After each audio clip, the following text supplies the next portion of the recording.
morning once again, and thank you all for coming. There is a critical reason why Anglo Gold Ashanti invited you to this press briefing, and shortly you would hear what they have to share with you. I would like to first and foremost introduce officials from Anglo Gold Ashanti on my right, and then we would kindly ask you to also let us know who you are. Immediately on my right is Nana Ampofo Bekwin. I hope I mentioned it. Yes, Nana Ampofo Bekwin is the Senior Manager Sustainability Anglo Gold Ashanti. Next to Nana is the Managing Director of Anglo Gold Ashanti Obuasi Mine. He's Eric Subontain. Next to Eric is Juliet Matea Putin. She's head of legal and company secretary. And then last in the row is Kelepele Zuma Dentry. He is vice president sustainable development at Anglo Gold Ashanti. On their behalf, let me once again say welcome to this program and thank you for coming. At this time, I would invite the managing director of Obuasi Mine to share with us an update on the mine and also on the structure of the mine at the moment. We are all aware of the APMO that began on the mine site, and at one of the press conferences, Anglo Gold indicated that they will keep the media informed. This press conference is one such program to keep the media informed. So Eric, we are waiting. Thank you.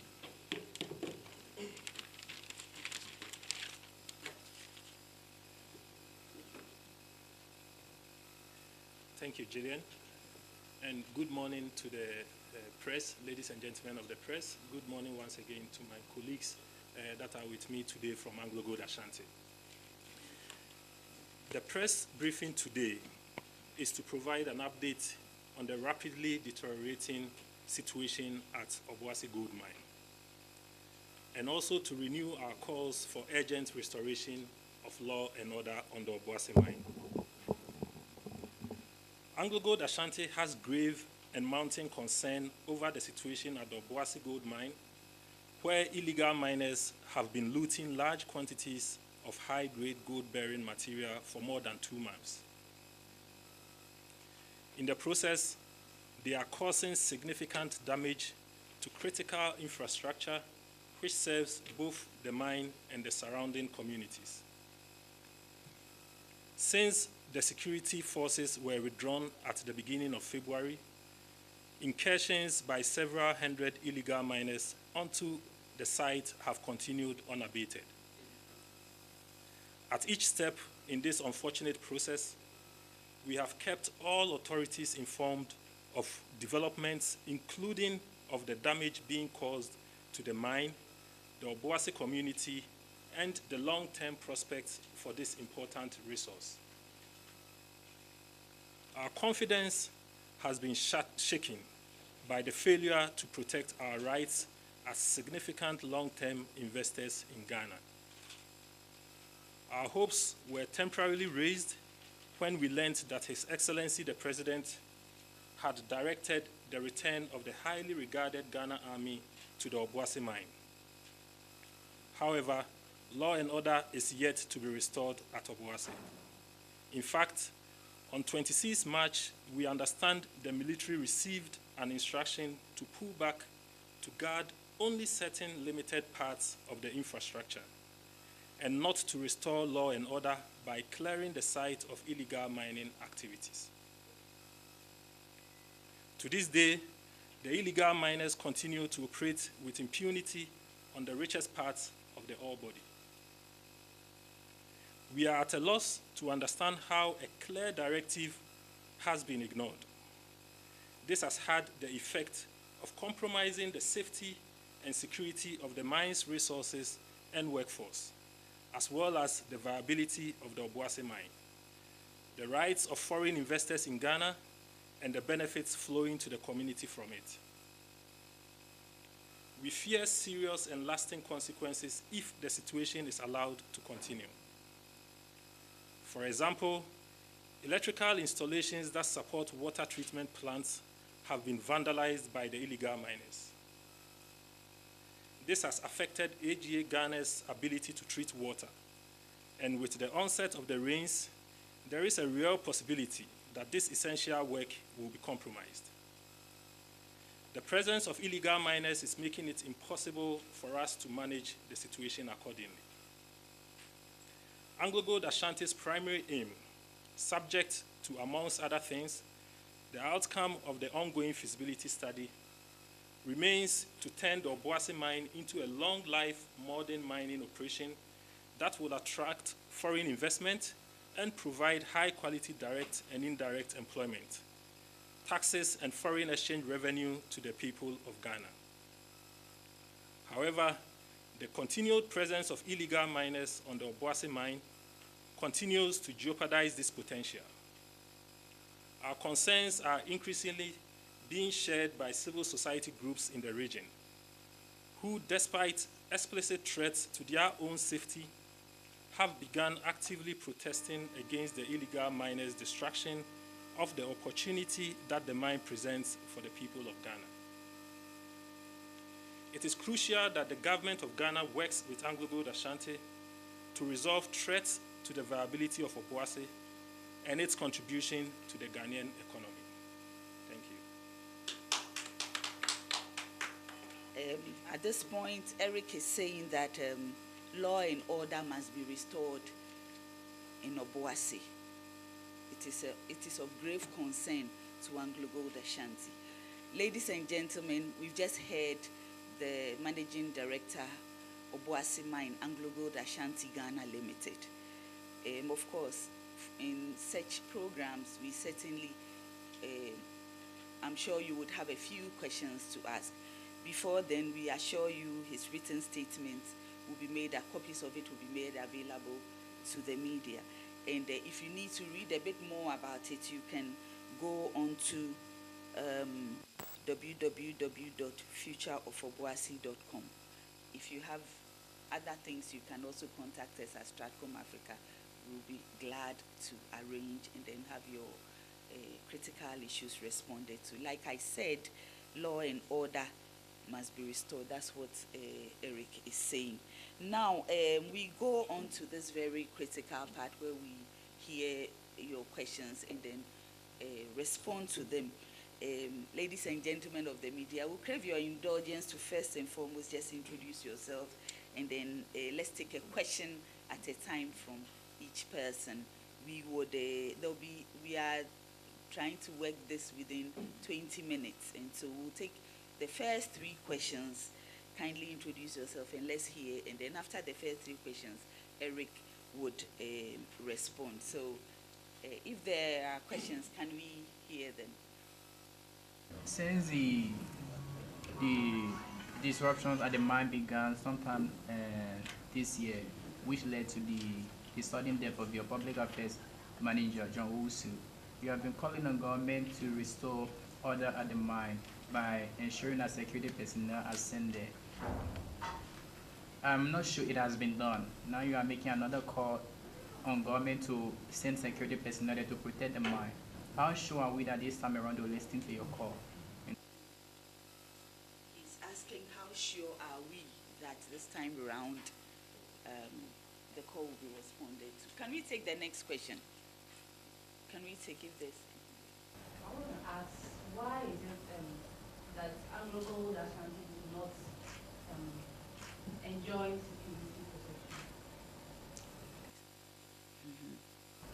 My name is Sanil. I just want to find out, I think that this problem of sea, particularly in your area, my understanding is that it has got to do with survival. I mean, the people think that they also have a stake in there, so they also go in there to get something little survive. Is there a plan? Because you're looking at solving it completely. And security, I mean, you go in there, you can't stay in there forever. They get that at some point. Is there a plan that you have, a way to get the people, also get something? I don't know how to put it, but they also get something so that you will not feel threatened. Because a friend of mine who works in your mine tells me that sometimes whilst they are in the hole, the people will just pounce on them and demand their food and stuff like that. You know, and even ask them where have you blasted? Where can we get some gold and things like so sometimes they are even to when they come like that, don't do it. Just because otherwise they might have is a way that you can there are plans that you can get the people to also get something, assure them that this is also what you can also get so that we all have sort of like a mutual understanding so that we don't feel threatened. Thank you. Thank you, Julian, and thank you for these questions. I think they are very valid questions which need to be addressed. First and foremost, I think I'll take the second question first and then I'll come to the first one. It talks about why is AGA not enjoying security? That's a very valid question, and as we speak now, the fact that we are not enjoying security and why we are not enjoying that security is a question that we ourselves want answered. It's a big worry to us. What we know is that His Excellency the President has directed that law and order be restored on the Obuasi mine. And true to that, the security agencies or the law enforcement agencies were deployed to Obuasi to ensure this law and order is restored. Unfortunately, that restoration process has been interrupted.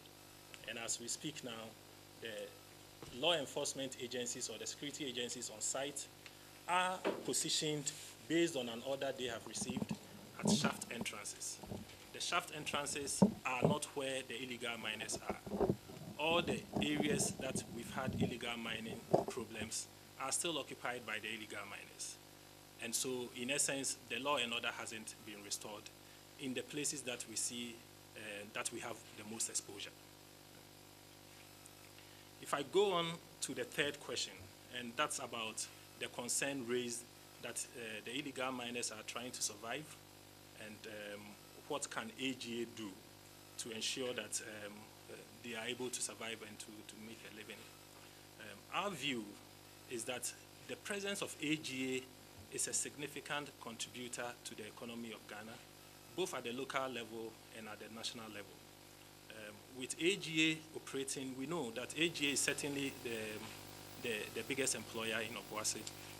As AGA tries to come back, the potential for contributing to the economy of Ghana is significant. It creates job employment in the thousands.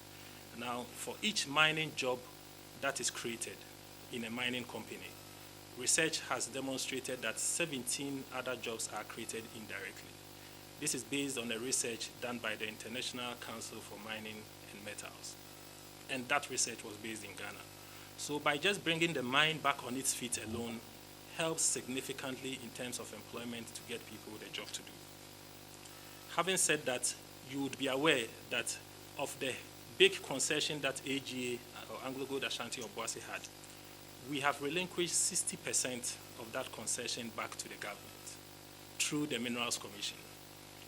Along with that, we have provided all the information that we had in terms of the mineralization of the area, as well as any technical information that we have, and any interpretations and analysis that we could help with. We've provided all those. And we still hold ourselves available to provide any additional information or any additional interpretation that is asked of us. We don't have the right to pass on such areas that we have relinquished to illegal miners. We will leave it up to the government to do with it how it sees best. But I can imagine that that presents an opportunity that can be turned into something good to help develop, I would say, grow the economy of the local community as well as the national one. The first question, if I come to it now, talks about the fact that we've been asking for law and order to be restored all this while, and it hasn't been done. So what makes us think it will be done now? For us, we know that without law and order, operating a mine, a decent mine, to get it back on its feet is going to be difficult. As we speak now, all our non-essential staff are sitting at home. What it means is that due to an illegality, there are illegal operators operating as we speak, and there are legally employed people sitting at home as we speak. Now that's a worry. What we can only do is to keep asking for law and order to be restored. That is the right thing to do. And for AngloGold Ashanti, that is what needs to happen to ensure that the program we have already in place to get Obuasi's redevelopment back on track continues. Thank you. Can we go to the next round of questions? First question, I think it's more about whether the impact of the illegal mining activity happening on the mine now could affect the redevelopment of the mine by way of timing, or whether it can derail the whole process. And I think it's a valid question.